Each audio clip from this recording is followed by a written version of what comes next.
Meron akong siniguelas. Ayan. Tatry natin to, pero may comment muna tayo. Ang sabi niya, yes, Mima, totoo yan. Ganyan din sa akin. Binababad ko muna, pati sa kilikili ko.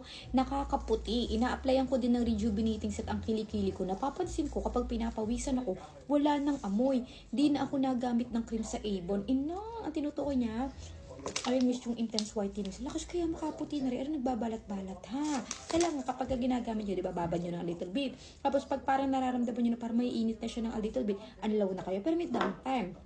Pag low lotion agad right after, aring is yung serum lotion. Best combo ang dalawang are.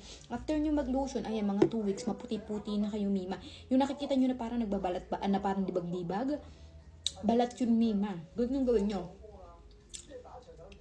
Nararamdaman nyo na mainit-init na ng a little bit. Ayun ko, anlaw na kayo agad. Tapos lotion agad. Sa una lang naman to may downtime. Unang araw lang. Hindi mga unang-una. Mas mga unang-unang gamit nyo. Kalayo nyo na sa utong-utong. Kasi namamalat. Pagka mababa ang pain tolerance, medyo mas masakit sa utong-utong. Kaya nga medyo malakas siya, Mima. Pero after nun, carry na, Mi. At araw-arawin nyo na, wala ka nang mararamdaman. Kauna lang talaga, pag yung skin mo yung first time pa lang talaga magbabalat-balat.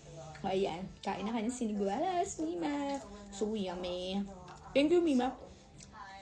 Para sa order para dito sa profile ko. Sa baba ng profile, may parang bag or basket dyan na tsurang padlock. I-click nyo, andyan yung mga product.